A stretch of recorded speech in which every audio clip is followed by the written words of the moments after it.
Bueno, Vero les adelantaba esta información hace algunos minutos. Aumentaron los casos de abuso sexual que tiende Asfavide, la Asociación de Víctimas de la Delincuencia. Para conocer más detalles y profundizar sobre esta problemática es que recibimos al doctor Juan Raúl Williman, abogado, integrante del equipo de asesores de esta organización. Bienvenido. Bienvenido. ¿Cómo le va? Bien, amable, muchas gracias. Bueno, en este contexto, ¿no?, donde se han conocido, por ejemplo, situaciones muy complicadas en Facultad de Medicina, sabemos que la justicia también tiene muchísimos casos de abuso sexual entre sus expedientes. Bueno, también se da a conocer esta situación en Asfavide. ¿Es nueva? ¿Ya se venía reportando? Sí, en realidad habíamos tenido un incremento importante en la última parte del año pasado. Nosotros sentíamos que efectivamente las consultas sobre delitos sexuales habían aumentado y estadísticamente así lo pudimos percibir en la última parte del año. Y cuando empezó este año, pandemia mediante, pero igual nosotros logramos mantener las consultas y logramos mantener la atención vía Zoom y con otros mecanismos, efectivamente notamos que se repetía el patrón y que de las consultas que recibíamos, la mitad o más referían a delitos sexuales, o sea, violencia sexual. Y después se repetía el patrón de que muchas veces era contra niños, niñas y adolescentes, o sea que estábamos en una situación que nos indicaba una alerta claro, y que incluso generó de parte del equipo que me toca dirigir una especialización para dedicarse específicamente a esos delitos. Concretamente, en números, ¿cuántas denuncias? Y en realidad nosotros, bueno, este es un mes especial porque Asfavide cumple 8 años, el 28 de agosto, y hace 4 años que Asfavide logró este convenio con la Universidad de la República y con el Ministerio del Interior, y nosotros estamos atendiendo básicamente unos 100 casos por año. Que es mucho para la atención que se brinda para personas sin recursos, para víctimas sin recursos económicos, pero también no deja de ser una pequeña muestra de la situación social. Sin duda. Entonces, si nosotros estamos diciendo que estamos con capaz que con la mitad, desde que arrancó el año, capaz que más de la mitad de las consultas refieren a delitos sexuales, significa que la muestra que nosotros obtenemos en nuestro consultorio es preocupante. La gran pregunta también que surge es si eso responderá a mayor cantidad de casos o a mayor cantidad de denuncias, si es que las personas se están animando más a decirlo o que realmente está sucediendo más. ¿Tienen algún tipo de aproximación a cuál sería la situación?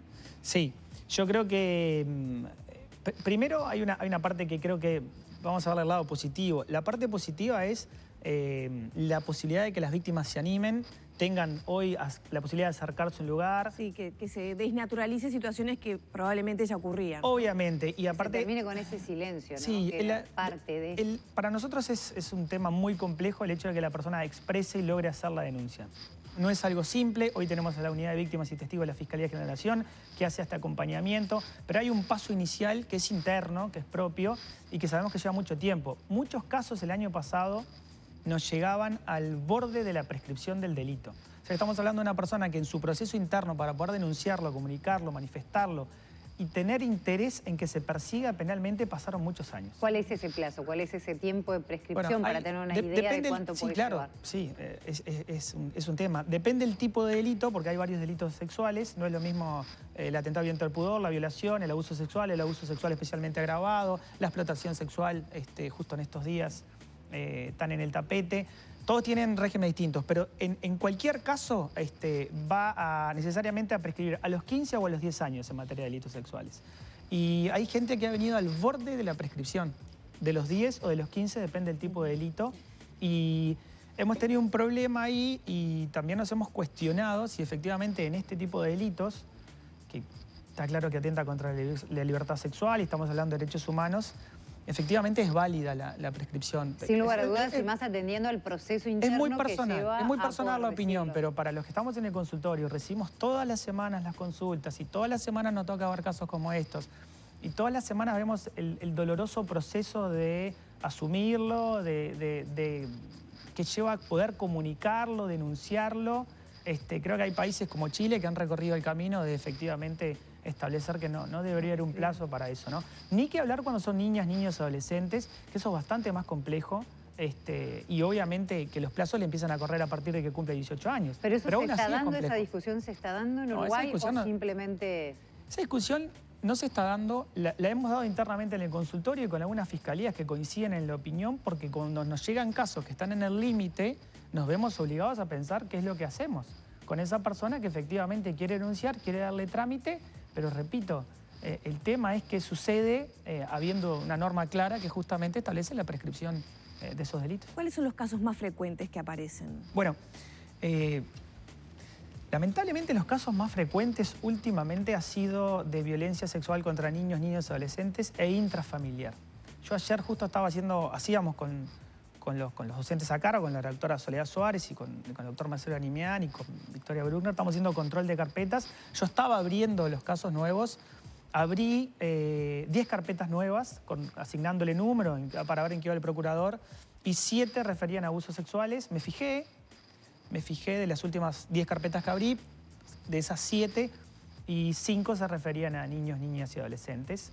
Y lo otro que me llamó la atención y nos llama a todos la atención, es que generalmente es intrafamiliar. Por supuesto que hay de los otros casos, pero básicamente intrafamiliar. Con todo lo que eso conlleva, la dificultad. Si estamos hablando de la dificultad para poder denunciarlo, bueno, mucho más la dificultad para poder denunciarlo en una situación intrafamiliar. Ahí está. Y en esos casos que usted decía que algunos se denuncian ya al borde de la prescripción. Eso es gente adulta. ¿Denuncia la gente adulta de lo que le pasó cuando era niño o denuncian las familias cuando todavía no pasó tanto tiempo? Nos ha pasado que ha venido gente adulta a denunciar algo que le pasó hace 10 años. Con un hermano, con un tío, etc. ¿Cómo se reconstruye un caso así? Bueno, es todo un problema que tiene que ver específicamente con el valor que tiene una prueba fundamental, que es la declaración de la víctima. Por supuesto que, primero, estas situaciones se dan en la intimidad. O sea que no hay testigos de estos delitos. Eso es lo que estamos acostumbrados. Cuando pasa el tiempo, obviamente no hay pruebas materiales ni físicas del delito.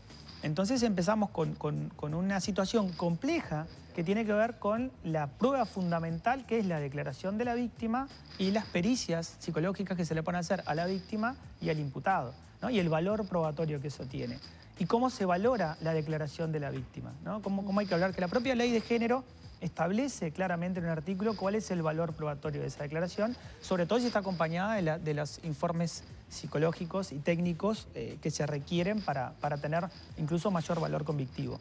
Pero ese es un gran problema, el paso del tiempo es un gran problema y repito, por eso hay toda una estrategia y la ley lo previó de la declaración de la víctima de forma anticipada, de la declaración de la víctima con acompañante emocional, sin tener contacto con el imputado, ese es el otro gran tema. Adyacente, etc. Claro, porque a veces también el exponerse a pasar por todo ese proceso termina siendo otro de los motivos que desalientan la denuncia. Claro, es decir, eso se conoce como victimización secundaria que es lo que nosotros estamos trabajando junto con Fiscalía y con todos los operadores tratando de evitar que la persona, por el hecho de denunciar y tener que recorrer este camino, no se vea aún más perjudicada. Entonces, es inevitable la victimización secundaria. O sea, es inevitable que el pasaje por el sistema de administración de justicia no deje alguna secuela. Pero nosotros tenemos que trabajar en que deje las menos secuelas posibles, esté lo más acompañada posible y eventualmente, si eso no se da, las denuncias no se van a poder dar. Ahí está. Entonces, ¿y ahí qué visión tienen ustedes de lo que ofrece el Estado? Bueno, mucho hemos hablado aquí, por ejemplo, de que la ley integral de violencia doméstica y de género no se puede cumplir a cabalidad por falta de recursos, dificultades del sistema por falta de recursos económicos, humanos, de profesionales. Sí. Está clarísimo que eso se requiere porque, de hecho, tenemos problemas porque las medidas que se adoptan en el juzgado de familia especializada a veces coliden con lo que está pasando en penal y al no tener un juez único resolviendo todos los temas, lo complejiza. Eso está claro. De todas formas, en la pregunta inicial, yo tengo y por eso iba a ser un poco, en esta desgracia, iba a ser un poco positivo, porque esto es una desgracia. Yo decía el otro día en otro medio, o creo que con ustedes, no me acuerdo, que así se veía casi como una pandemia. Uno mira el trabajo que tiene la Fiscalía de Delitos Sexuales. Uno miraba los últimos números de consultoría y decía, esto es tremendo. Pero, de todas formas, también puede pasar que la visibilidad del tema, el hecho de que mucha gente denuncie, la publicidad que se le da, haya permitido que, repito, que otra gente diera ese paso. Y si hoy hay mecanismos de protección, repito, el trabajo que hace la Unidad de Víctimas y Testigos, las defensorías públicas que hoy tienen asistencia a víctimas, el propio consultorio jurídico que lograba Favide y el Ministerio del Interior, del que estamos hablando y que está trabajando, tal vez eso haya permitido eso, ¿no? De que efectivamente en estos 4 o 5 años de trabajo, todo el trabajo que hizo Favide, pero todo el trabajo que se viene haciendo en distintos lugares, si la víctima deja de ser un mero objeto de prueba y pasa a ser un sujeto de derecho y se le respeta su dignidad y efectivamente se respetan sus derechos y tiene derecho a participar activamente en el proceso, evitando la revictimización y cuidándola, las chances aumentan. Ahora, la pregunta que tú me haces es si queda mucho camino por recorrer. Sí, ¿y qué respuestas da el Estado, no? Si es fácil, si faltan recursos, si no se termina revictimizando justamente a la persona que está en esa situación. Te voy a responder porque si no le sacaría la pata al lazo para no contestarte. Sí, falta muchísimo camino por recorrer. Eso es evidente. Es decir, el proceso se inició, creo que por eso seguramente también haya más denuncias. Estamos mucho mejor, pero la respuesta no es integral. No está faltando una respuesta integral porque eso requiere que los operadores jurídicos hagan un cambio, pero un cambio profundo de la visión que tienen respecto de la víctima y especialmente de la víctima de delitos sexuales y muy especialmente de la víctima de delitos sexuales que son niños, niñas, adolescentes. Eso requiere un cambio importante y requiere dejar de lado prácticas históricas y requiere tener una visión mucho más global, dejar de mirar el código solamente, atender a todos los convenios internacionales que nos obligan, pues estamos hablando de un derecho humano fundamental, que es el acceso a la justicia y la tutela de las víctimas, en este caso las más vulnerables, ¿no? Porque no solo son víctimas de delitos sexuales, son víctimas de delitos sexuales, pero además son niños, niñas, adolescentes o mujeres, etc. Entonces, esta vulnerabilidad especial hace que tengamos que prestar una atención especial. Si la pregunta es si la estamos prestando, más o menos. Estamos intentando, creo que todos los operadores estamos intentando dar cumplimiento. Pero para tener una idea, sería relajarse demasiado decir que lo estamos cumpliendo, porque no es verdad. Todos los días nos encontramos con inconvenientes y tenemos que ponerle cabeza para solucionarlos. ¿Cuántas familias, porque me refiero quizás padres que hablan de situaciones de sus hijos o personas que sufrieron de chicos o en este momento una situación así, sí, recurren a ustedes, buscan un asesoramiento, les pasó esa situación, pero después desisten de dar el paso estando dentro del periodo, o sea que el delito no prescribió, pero igual desisten de dar ese paso a la justicia? No, eso no nos ha pasado tanto. En general, cuando deciden hacer la denuncia y recorrer el camino, como que la decisión está tomada. Ya cuando vienen, sacan hora, nosotros normalmente presentamos a los estudiantes del consultorio, que hace el consultorio, y le pedimos a la persona que nos relate el hecho, y ya viene dispuesta a relatarlo. Normalmente yo tengo que parar y decirle que no tiene que contar lo que pasó, porque nosotros no queremos, porque cada vez que lo relata, lo revive y lo vuelve a sufrir. Entonces, simplemente le preguntamos por qué viene y cómo la podemos ayudar, evitando que haga el relato y reservando esas energías para ese relato para el momento oportuno, que será la declaración anticipada ante el juez y bueno, cuando tenga que ir a fiscalía.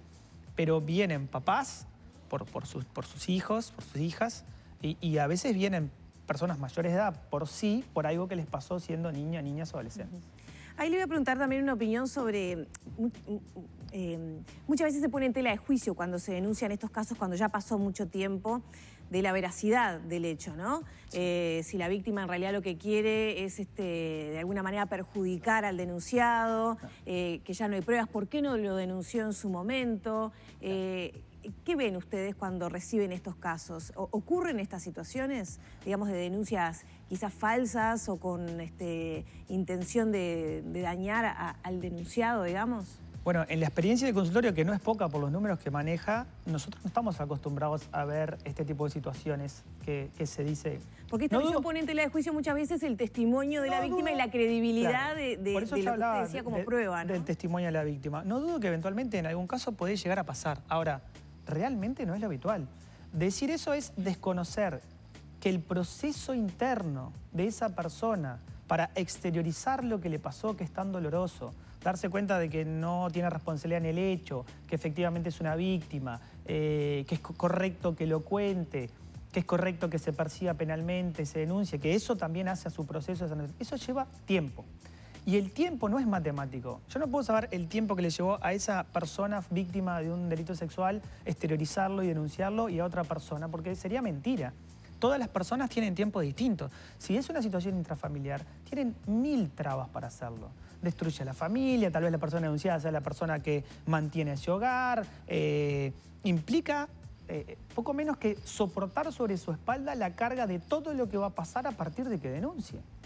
Entonces, decir que efectivamente porque denunció mucho tiempo después su relato no es válido, repito, es desconocer, y eso los psicólogos y los asistentes sociales y todos los que trabajan nos los han explicado un montón de veces, es desconocer ese proceso interno, que no es matemático. Tal vez una persona con un tipo de personalidad mucho más fuerte pueda ir a denunciarlo el mismo día, sin ni siquiera bañarse y pedir que le tomen, que someterse al examen físico porque tiene la fuerza y la voluntad para hacerlo. Y tal vez otra persona le tome 10 años denunciarlo.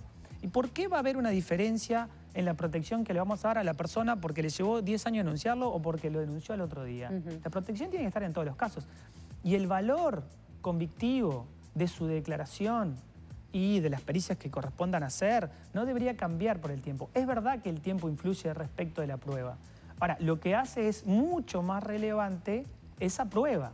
Tal vez, si yo puedo, y no tengo duda que la Fiscalía lo haría, evitar que declare para no revictimizarlo, lo haríamos. Porque pasó recientemente y tenemos otro montón de pruebas y elementos que permiten evitar que declare. Lo que va a pasar si denuncia con tanto tiempo es que su declaración se va a volver relevante para aclarar el hecho. Ahora, ¿por eso, por el tiempo, se puede cuestionar su declaración y su veracidad? No. Nosotros entendemos que no. Doctor, ya sobre el final nos estamos por despedir, pero usted está trabajando en el apoyo y está trabajando con algunas víctimas de la Operación Océano, más allá de que, por supuesto, sabemos que no se puede entrar en detalles todavía, pero ¿cómo considera que a nivel judicial se está manejando este tema y qué tanto está impactando en todo esto que nos cuenta? Bien, sí, lo voy a ser honesto, lo que hizo la Fiscalía, que es habitual, nos comunicó que había víctimas que tenían voluntad de participar en el proceso. Bueno, nosotros inmediatamente frente a esa solicitud, nuestro imperativo ético, lo que hace el consultorio es salir a prestar asistencia. Entonces los estudiantes fueron hasta Fiscalía para interiorizarse de aquellas personas que quieren asistencia letrada y quieren, que es su derecho, ¿no?, participar activamente en el proceso y a interiorizarse del caso para poder cumplir con nuestro deber, que es representar a las víctimas que quieren ser representadas en ese proceso.